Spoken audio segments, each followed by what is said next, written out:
Program makan gratis seharusnya menjadi salah satu langkah monumental dalam menjawab masalah gizi, kelaparan, dan kesenjangan sosial di negeri ini. Ide dasarnya sederhana. Negara hadir untuk memastikan setiap anak, khususnya yang berada di bangku sekolah, mendapatkan asupan gizi yang layak sehingga mampu belajar dengan lebih baik, sehat secara fisik, dan berkembang secara mental. Di atas kertas, gagasan ini terdengar indah, bahkan sangat menjanjikan. Namun, realitas di lapangan justru jauh berbeda. Program yang dipromosikan dengan slogan bergizi sehat dan gratis ini kerap berakhir dengan ironi yang tragis.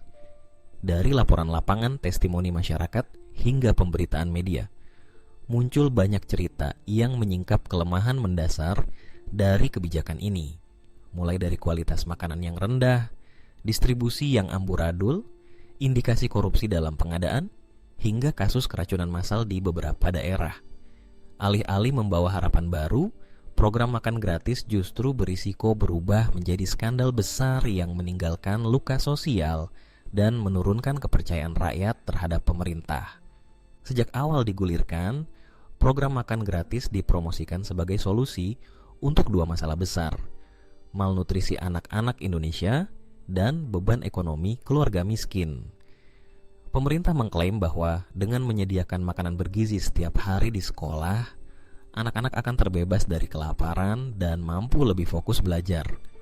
Lebih jauh, program ini juga digadang-gadang mampu meningkatkan kualitas generasi muda Indonesia sekaligus mengurangi angka stunting yang masih cukup tinggi.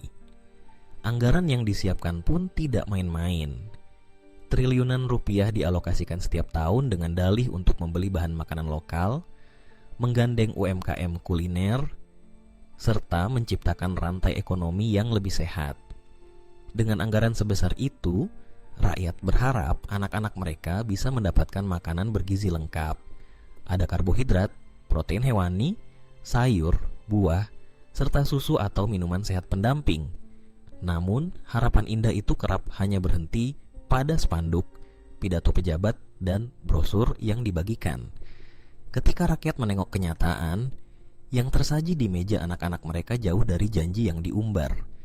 Di berbagai daerah, laporan tentang makanan tidak layak konsumsi mulai bermunculan. Nasi basi, lauk pauk yang sudah berbau, hingga porsi yang sangat kecil menjadi pemandangan sehari-hari. Ironisnya, banyak menu makan gratis itu bahkan tidak memenuhi standar gizi dasar. Anak-anak hanya mendapat nasi dengan sedikit sayur dan sepotong tempe kecil. Beberapa kasus bahkan lebih parah.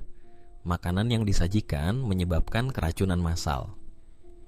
Di sebuah sekolah dasar, puluhan siswa harus dilarikan ke puskesmas setelah mengonsumsi nasi kotak dari program makan gratis. Alih-alih mendukung kesehatan, program justru membahayakan nyawa. Tragedi ini menjadi tamparan keras bagi semua pihak yang terlibat. Selain masalah kualitas, sistem distribusi juga carut-marut. Ada sekolah yang menerima makanan tepat waktu, ada pula yang sering terlambat hingga jam istirahat lewat. Bahkan, tidak jarang makanan baru tiba ketika jam belajar hampir selesai. Anak-anak yang sudah lapar terpaksa menunggu, sementara produktivitas belajar pun menurun. Mengapa program yang begitu ideal di atas kertas bisa berubah menjadi bencana di lapangan? Salah satu jawabannya terletak pada rantai pengadaan yang panjang dan rawan penyimpangan. Anggaran triliunan rupiah untuk makan gratis tentu menjadi lahan basah bagi banyak pihak. Dari tingkat kementerian, pemerintah daerah, hingga kontraktor penyedia makanan, semua berpotensi mengambil keuntungan dengan cara-cara yang tidak semestinya. Dalam praktiknya, pengadaan bahan makanan sering dilakukan dengan mekanisme tender yang tidak transparan. Perusahaan penyedia yang terpilih bukan karena kualitas, tetapi karena kedekatan politik atau relasi bisnis. Lebih ironis lagi, demi menekan biaya dan tetap memperoleh keuntungan besar, banyak penyedia makanan memilih bahan dengan kualitas rendah. Sayur layu, daging ayam yang hampir busuk, hingga beras kualitas rendah akhirnya menjadi bahan utama. Akibatnya, makanan yang sampai di tangan anak-anak jauh dari standar bergizi. Tak heran jika muncul istilah di kalangan masyarakat, janji bergizi, realita tragis. Salah satu kelemahan mendasar dari program makan gratis adalah minimnya pengawasan ketat. Anggaran besar yang digelontorkan tidak diimbangi dengan sistem kontrol yang transparan dan partisipatif.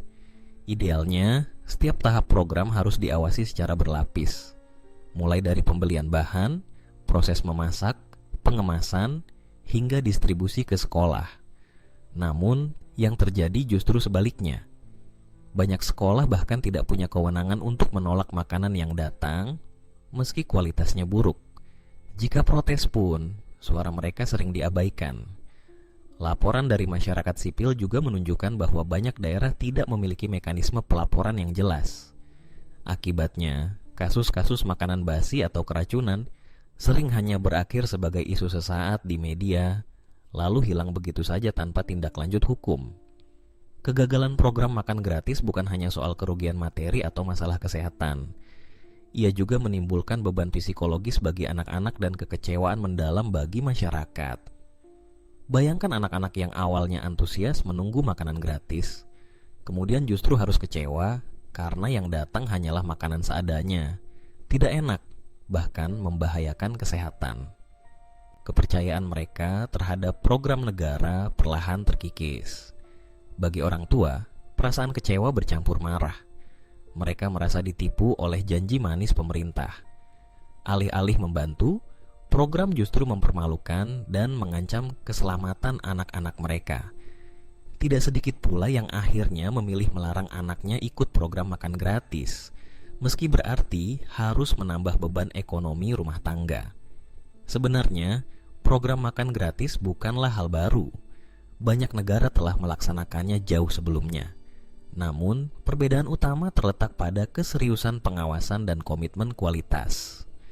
Di Jepang misalnya, program makan sekolah dikelola secara ketat oleh pemerintah daerah bekerja sama dengan ahli gizi.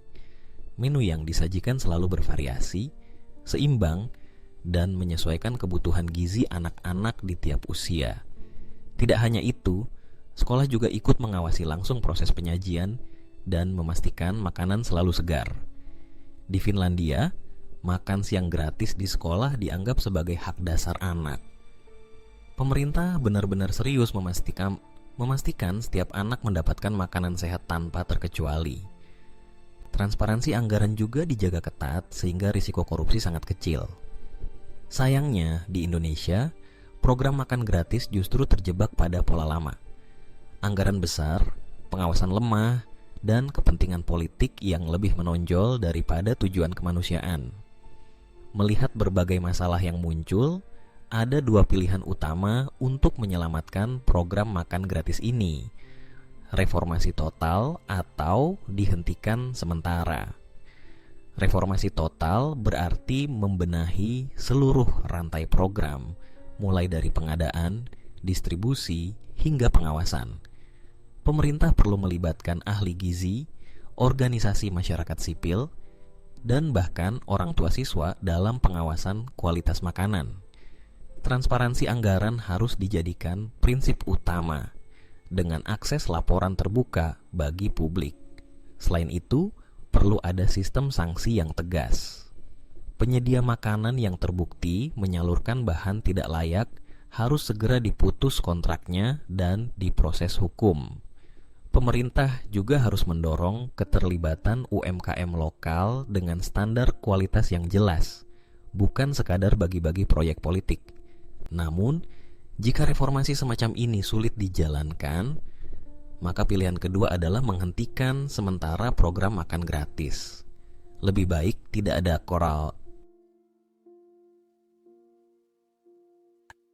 dan menjadi ladang korupsi.